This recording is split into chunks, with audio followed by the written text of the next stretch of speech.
Transición epidemiológica. González, Pierre y colaboradores afirman que las demandas no satisfechas se deben a la transición epidemiológica presente en el país. Los programas de vacunación y la terapia de rehidratación oral han reducido la mortalidad por diarrea y enfermedades infecciosas. Pero por otro lado, las enfermedades no transmisibles no se han tomado en cuenta con tanta facilidad ni se han integrado a la lista de intervenciones prioritarias cubiertas por el sistema de salud público. En las cifras estadísticas resulta más que clara la transición epidemiológica que vive México. En 1955, las enfermedades transmisibles fueron responsables del 70% de todas las muertes en el país, pero para el 2004 solo contribuyeron al 12% de ellas. Durante este mismo intervalo, la proporción de muerte por causa de enfermedades no transmisibles se ha elevado del 23% a un 75% del total de las muertes. Córdoba Villalobos y colaboradores en 2008 mencionan que las enfermedades crónicas no transmisibles surgen como emergencia de salud pública debido a los cambios sociales y económicos que modificaron el estilo de vida de un gran porcentaje de la población. Las definen como un grupo heterogéneo de padecimientos que contribuye a la mortalidad mediante un pequeño número de desenlaces. Mediante una amplia gama de estudios, se ha llegado a la conclusión de que existen condiciones específicas que determinan la incidencia de estas enfermedades. Entre ellas se ubican la obesidad, las concentraciones anormales de lípidos sanguíneos, la hipertensión arterial, el tabaquismo, el sedentarismo y la dieta inadecuada. Las principales causas de muerte antes de la década de los 70, cirrosis y homicidios, dieron entrada a los accidentes automovilísticos y a la diabetes después de dicha época. Esta coincidencia temporal no debe ser tomada a la ligera, debe buscarse una relación como la que proponen Medina Mora y colaboradores, quienes sugieren 3 posibles causas por las que se ha dado esta transición. Mencionan que puede ser debido a la urbanización, al aumento de la esperanza de vida y a la alta exposición a los riesgos emergentes relacionados con los estilos de vida poco saludables y el estrés. Esto concuerda con las exigencias de productividad y ganancia planteadas por el estilo de vida capitalista, en donde la relación trabajo-economía rige la vida de las personas, sacrificando un estilo de vida saludable por uno funcional. Dicha transición epidemiológica es un proceso avanzado que está cubriendo a todo el país, sin embargo, no de la misma manera. En los estados con menores ingresos aún predominan las enfermedades infecciosas, mientras que en los más avanzados, la transición de enfermedades infecciosas a enfermedades crónico-degenerativas está casi completa, y estas últimas representan un desafío para un sistema de salud que ha priorizado en programas dirigidos a enfermedades transmisibles y de salud reproductiva, además de la escasa atención a los padecimientos de tintes biológicos. Los padecimientos que corresponden a lo psicológico también se dejan de lado de cierta forma y están teniendo un aumento en frecuencia e intensidad. Medina Mora y colaboradores en 2003 realizaron una investigación a nivel nacional respecto a la prevalencia de las enfermedades en las diferentes zonas geográficas del país, encontrando que 6 de cada 20 habitantes han sufrido algún problema de tipo psiquiátrico a lo largo de su vida, y que la depresión mayor y de ansiedad son los más frecuentes para las mujeres, mientras que para los hombres son los trastornos por uso de sustancias. Si consideramos que la inversión sobre un tratamiento de la enfermedad resulta excesiva y poco eficaz, como consecuencia, las miradas se dirigen hacia la prevención. Córdoba Villalobos y colaboradores comentan que se debe tomar en cuenta que pese a los esfuerzos realizados, los casos de afección van en aumento. También reconocer que este problema de las enfermedades crónicas no transmisibles no puede ser tratado mediante intervención aislada y México debe instituir sus propias medidas. Debido a la falta de cobertura de necesidades a nivel salud por el modelo biomédico, México ha buscado una opción de atención dentro de la medicina tradicional volviendo a los orígenes. 1.5. Medicina alternativa. Duarte menciona que la multiculturalidad y la plurietnicidad de los países latinoamericanos se ve reflejada en la diversidad de sistemas médicos existentes. Castells comenta que dentro de la sociedad se ha presentado un aumento en la popularidad de la medicina alternativa o complementaria, esto reflejando los cambios en las necesidades y valores que dicha sociedad necesita en la actualidad. Aun cuando los médicos del modelo biomédico no llegan a aceptar las prácticas tradicionales y no llevan a cabo un trabajo integrado. Ranslee afirma que para que una tradición médica sea superior a otra es porque goza de un mayor prestigio en la sociedad y ha recibido recursos económicos para poder realizar sus prácticas. Específicamente, en México, es en los 80s donde se presenta el nacimiento de las organizaciones de terapeutas tradicionales, encabezados por el Instituto Nacional Indigenista. Estas organizaciones representan el poder colectivo y el mecanismo de regulación. Con relación a las políticas sanitarias, entre los finales de los 70s y de los 80s, llevaron a la creación de una propuesta que consistía en la apertura de espacios a la medicina tradicional en los programas de atención primaria de la salud. En 1978, la OMS expuso la Declaración de Alma Ata, que estaba centrada en la invitación a los gobiernos a recurrir a los médicos tradicionales, anteriormente adestrados, que pudieran colaborar con los equipos biomédicos. A pesar de querer incluir a los médicos tradicionales, no los dejaban participar con sus conocimientos y sus costumbres, sino intentaban incluirlos en la práctica sin utilizar sus métodos. La Organización Panamericana de Salud fue la encargada de representarla en el Alma Ata.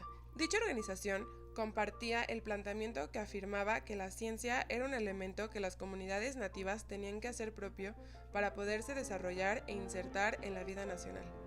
Esta inserción se llevaría a cabo mediante un adiestramiento para poder depurar el curanderismo. Esta práctica, en nuestra opinión, a pesar de querer incluir a las personas practicantes de la medicina tradicional, lo que buscaba más que esto era aprovechar exclusivamente la destreza manual y los conocimientos técnicos. A mediados de los 70s, un nuevo enfoque comenzó a tener auge, inaugurando el Instituto Mexicano para el Estudio de las Plantas Medicinales, que buscaba el estudio del laboratorio de las plantas a partir de los conocimientos indígenas.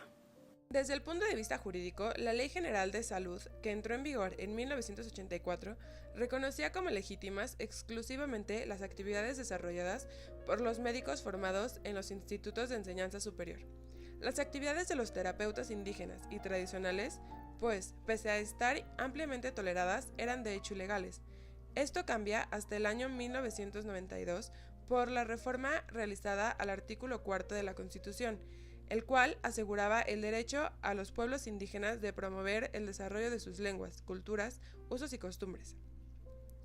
A pesar de que dichas leyes definen como legal el campo de trabajo de las personas practicantes de las terapias tradicionales y reconocen la importancia de su desempeño y participación en los programas sanitarios, no dejan de verlos como alguien subordinado al modelo biomédico.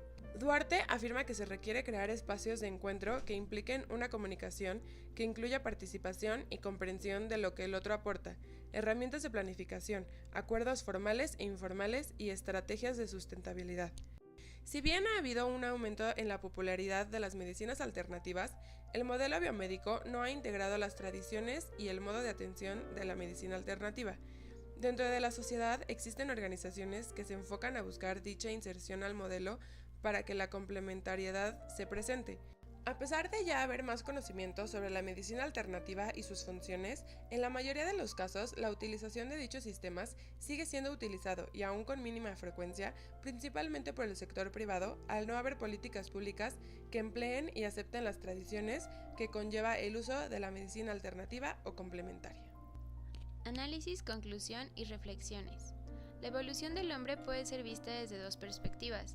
Una en donde se considere como parte esencial de la búsqueda y mejoramiento de un estilo de vida con la ayuda del descubrimiento de las herramientas, fuego y trabajo de la tierra, y otra parte en donde se tome como un parteaguas en la relación hombre-naturaleza, ya que este proceso derivó en una separación entre ellos, puesto que el hombre se veía a sí mismo fuera de la naturaleza y la concebía como suya.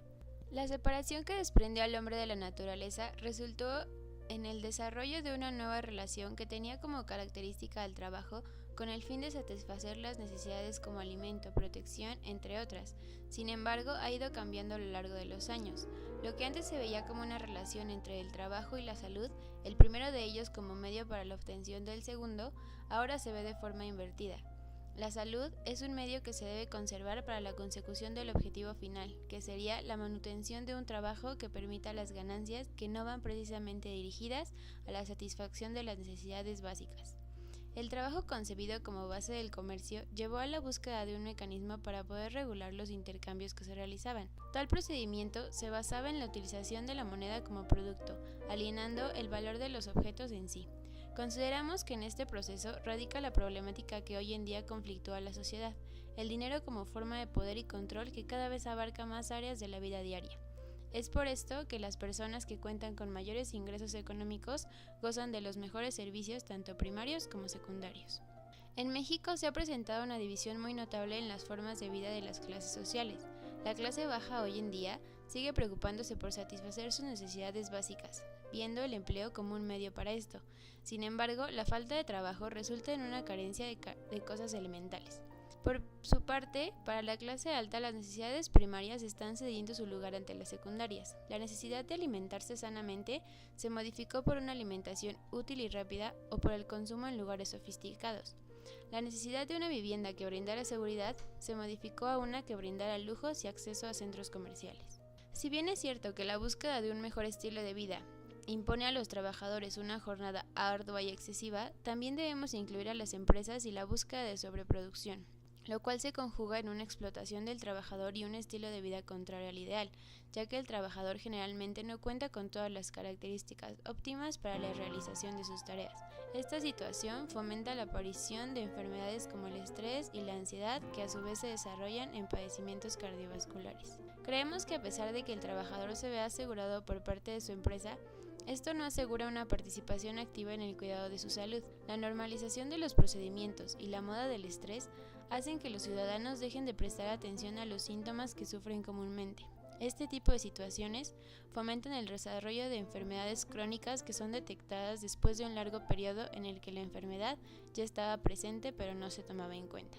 Este proceso de cambio y la planeación del proyecto de vida también abarcan aspectos como las relaciones familiares, que se ven afectadas por la ausencia de los padres que buscan dar respuesta a las demandas tanto suyas como de sus allegados.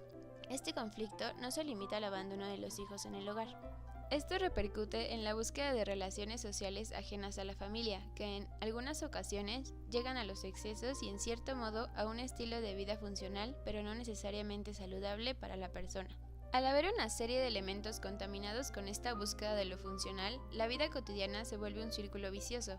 De manera individual, los trabajadores se muestran inmersos en un ambiente competitivo y exigente, que de forma indirecta repercute en los miembros de su familia, llevando a una relación disfuncional en la unidad más pequeña de la sociedad. Esto, aunado al problema de la sobrepoblación causada por la migración de las zonas rurales a las urbanas, se refleja en tráfico vial y congestionamientos que fomentan la ansiedad, estrés y en algunas ocasiones la agresión. La transformación de las enfermedades con mayor prevalencia de aquellas infecciosas a las crónico-degenerativas se relaciona con la funcionalidad mencionada anteriormente. Las condiciones que fomentaban las infecciones se erradicaron con ayuda de la relativa mejora en las condiciones de vivienda y por parte del sistema de salud, que ha enfocado sus esfuerzos a tratarlas por medio de campañas y pláticas de información. Esta dirección que se le dio a los intentos de eliminar las infecciones perdura hoy en día, aun cuando la mayor problemática en el sector salud mexicano radica en otro tipo de padecimientos. El empleo de los paquetes de servicios realizados por el sector salud ha intentado que se note la preocupación del gobierno por los padecimientos de tipo crónico-degenerativo. Sin embargo, bajo la ley costo-beneficio con la que se rigen, los fondos destinados a este tipo de padecimientos no son los necesarios, o en muchas ocasiones se invierten en actividades no relacionadas directamente con la enfermedad.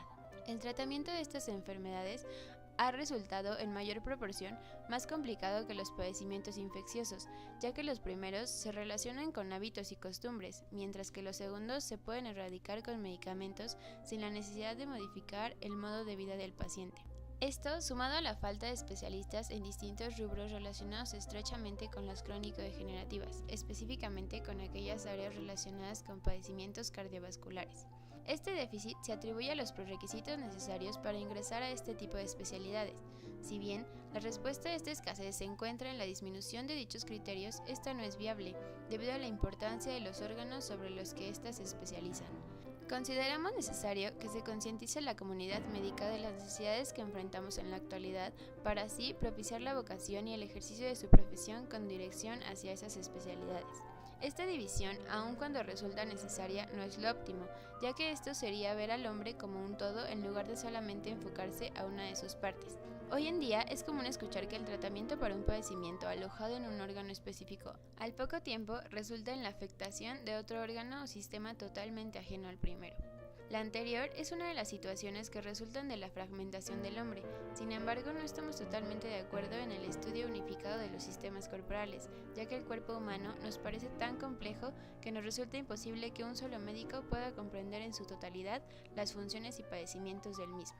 Relacionado con la productividad, entendemos que el ejercicio de la profesión médica se transforme en un proceso más de producción, que el enfermo se convierte en un objeto de lucro y que a mayor número de consultas médicas, mayor ganancia, lo cual repercute en una atención médica carente de trato humano y personalizado, el cual se limita al tratamiento de síntomas en lugar de indagar sobre las causas y erradicarlas. El poder adquisitivo ha jugado un papel muy importante en el goce de servicios médicos, ya que aún antes de surgir la división entre el sector público y privado, las atenciones y la infraestructura eran distintos en cada clase social. Implícitamente, el derecho a la salud se volvió dependiente del nivel de ingresos con el que se cuenta, y aún más marcado con la división de instituciones que marcan la desigualdad en la que clase media baja y baja acuden a los servicios de tipo público otorgados por el gobierno a aquellos que no logran solventar sus gastos por su cuenta. Si nos percatamos que la mayoría de la población se encuentra en estos niveles socioeconómicos por la falta de ingresos y el desempleo,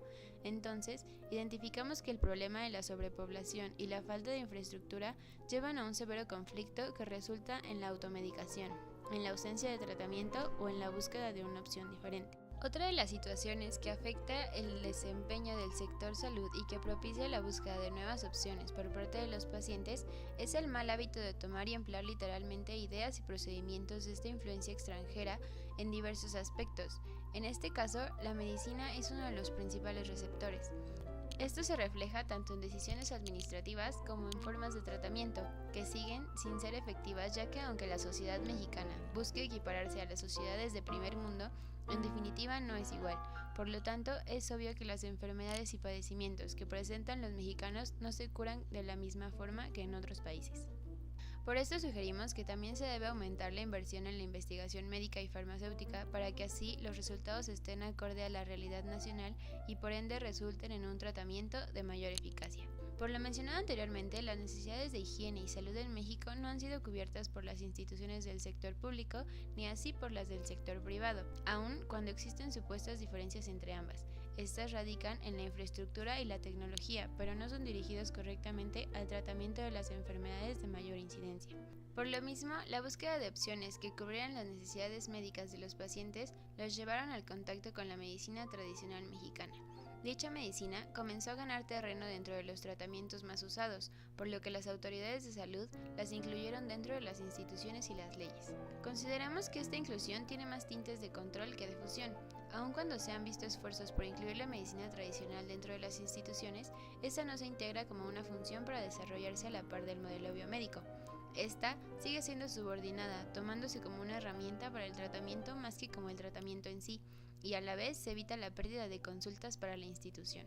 Otra de las propuestas que se articula con lo anterior es la de modificar la perspectiva con la que se ve la enfermedad, es decir, ver más allá de la sintomatología biológica, relacionar esta con los pensamientos, emociones y la historia de vida para profundizar en la causa del padecimiento e ir más allá de la disminución de un síntoma. Si se toman en cuenta los aspectos mencionados anteriormente, podemos afirmar que los padecimientos que actualmente se presentan no se limitarían al ámbito médico-biológico. Esto derivaría en una categorización que incluiría las enfermedades psicosomáticas, la salud mental y las crónico-degenerativas. Esta perspectiva permitiría una intervención más completa e interdisciplinaria que abriría paso al tratamiento psicológico de las causas y resultantes de las enfermedades biológicas. Sin embargo, aun cuando la propuesta es clara, nos preguntamos si los psicólogos actuales, tanto en formación como en el ejercicio de la profesión, estaríamos capacitados para intervenir de esta manera. Es necesario que esta perspectiva se incluya dentro del panorama facilitado en la formación. Es importante que el psicólogo deje de enfocarse en el tratamiento de síntomas, ya que las necesidades actuales de los mexicanos demandan un servicio integral. El papel del psicólogo dentro de la problemática es más amplio de lo que a veces se considera, ya que esta profesión se introduce en diversas esferas de trabajo, tales como las empresas, las escuelas, las clínicas y la investigación. Sugerimos evitar pensar de manera fatalista y creer que todos los aspectos negativos están fuera de nuestro alcance. Si tenemos una buena preparación apegada a las necesidades de nuestra cultura, los psicólogos podemos influir en el inicio de un cambio social.